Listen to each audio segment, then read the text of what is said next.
శ్రీను తల్లి సావిత్రి సోదరుడు సుబ్బరాజు సంచలన నిర్ణయం తీసుకున్నారు. విజయవాడ ధర్నా చౌక్ లో దీక్ష చేయడానికి పోలీసులు అనుమతి ఇవ్వకపోవడంతో ఇంట్లోనే ఆమరణ నిరాహార దీక్షకు దిగారు సావిత్రి సుబ్బరాజు. సీఎం జగన్ కోర్టుకొచ్చి సాక్ష్యం చెబితే తమ కుమారుడికి బెయిల్ వస్తుందన్నారు. తమ కుమారుడికి న్యాయం జరిగే వరకు నిరాహార దీక్ష కొనసాగిస్తామని కోడికత్తి శ్రీను తల్లి సావిత్రి వెల్లడించారు. తమ కుటుంబానికి దళిత మైనారిటీ సంఘాలు మద్దతు ఇవ్వాలని కోరారు. ప్రభుత్వం అన్యాయం చేస్తోందని, తమకు విజయవాడ కనకదుర్గమ్మ, గుణదల మేరీమాతలు న్యాయం చేస్తారంటున్న కోడికత్తి శ్రీను కుటుంబ సభ్యులతో మా ప్రతినిధి సత్య face to face.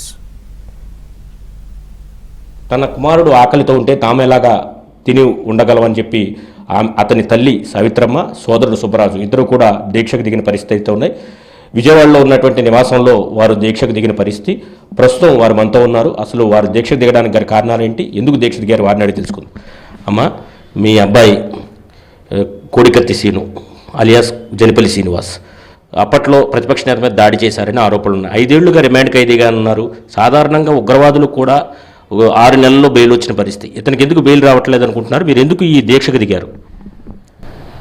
Jaganmohan Reddy గారు వచ్చి సాక్ష్యం చెప్పాలండి. చెప్తే మా అబ్బాయిని ఎప్పుడు వదిలేదండి. ఆయన రావట్లేదండి, సాక్ష్యం చెప్పట్లేదండి.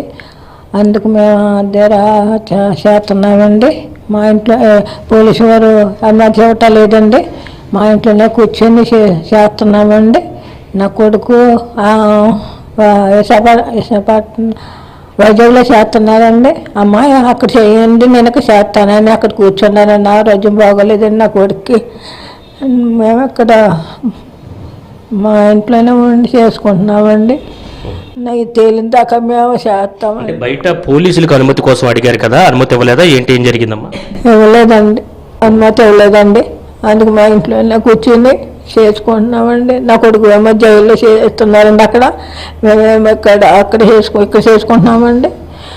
ముఖ్యమంత్రి గారు మా మీద ఇప్పటికైనా దయించి నా కొడుకుని నిద్ర చేస్తారని, మా కుటుంబం ఆదుకుంటారని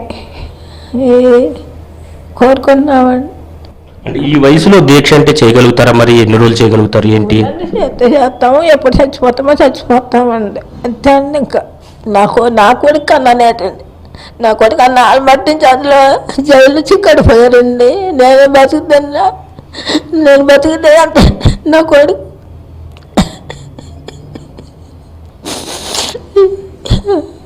ముఖ్యమంత్రి గారు మీకు నమస్కారం. ఇప్పుడైనా కనుకరించి దయించి మా మీద నా కొడుకు చేసి నా కుటుంబం ఆదుకుంటారని అనుకున్నామండి. మీ కుటుంబంలో సంపాదించేది అతనేనమ్మా? సంపాదించి మా ఆదరించి బోధించి కొడుకే అందులో ఉన్నాడండి. మమ్మల్ని ఆదరించి వారు ఎవరు లేరండి. ఇప్పుడు వరకు కూడా మమ్మల్ని చూసేవారు ఎవరు లేరండి. నా కొడుకు అండి. ముఖ్యమంత్రి గారిని గతంలో ఏమన్నా కలిసారా? అతను బయటకు రావాలి కలిసిన ఆయన దొరకట్లేదండి. తప్పు దారిలోకి వెళ్ళిపోతున్నారండి. 2-3 సార్లు వెళ్ళామండి ఆయన ఆఫీస్కి. అప్పుడు కూడా మాకు దొరకలేదండి. ఆయన దారి మాదే దారి అయిపోయిందండి. నాకు ఖాళీ లేదని చెప్పడం జరిగిందండి. తానేలంకి వచ్చారండి. తానేలంకి వస్తే అక్కడ కూడా మమ్మల్ని కలనవ్వలేదండి. పోలీసు వారిని వేసేసారండి కాపలా. మళ్ళా అని అక్కడికి వచ్చారండి. మమ్మడారు వచ్చారండి. 10వ తారీఖున వస్తారంటే 10వ తారీఖున వెళ్ళామండి.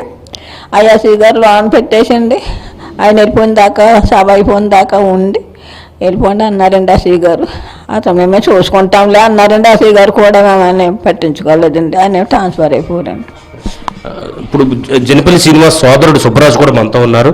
సుబ్బరాజు గారు, ఇప్పుడు ఏంటి మీరు ఈ రోజు దీక్షకు దిగారు, మీరు కూడా అక్కడ మీ తమ్ముడు కూడా దీక్షకు దిగిన పరిస్థితి అయితే ఉంది. ఏంటి ఈ లెటర్ ఏంటి, మీరు చూపిస్తున్న లెటర్ ఏంటి? ఇది పోలీసు వారి పర్మిషన్ కోసం విజయవాడలో లెటర్ పెట్టామండి. 12/12 ఈ నెల 12 తారీఖున పెట్టాము. ఇంతవరకు పర్మిషన్ వస్తుందని చూస్తాం, ఎవరో మనం స్పందించలేదు, పర్మిషన్ ఇవ్వలేదు.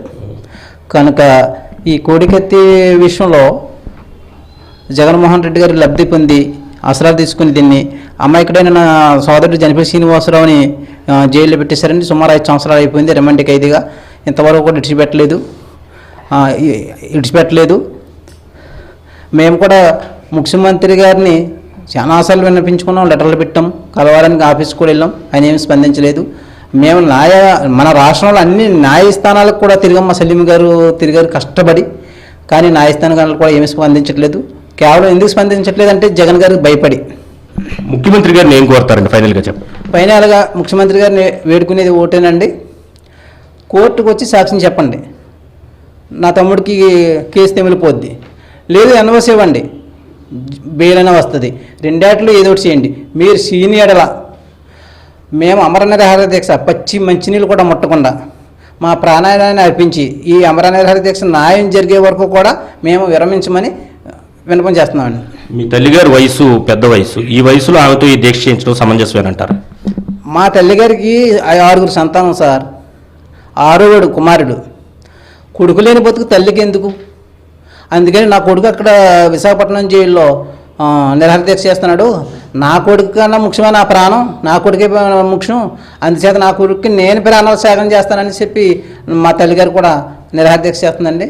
మరణానికైనా సిద్ధంగా ఉంది, కొడుకు కోసం న్యాయం జరగాలని. ఇప్పటికైనా జగన్మోహన్ రెడ్డి గారు స్పందించి మీరు ముందుకొచ్చి మాకు కోర్టుకు వచ్చి సాక్ష్యం చెప్పండి, లేదంటే ఎన్ఓసి అయినా ఇవ్వండి, మా కుటుంబాన్ని ఆదుకోండి.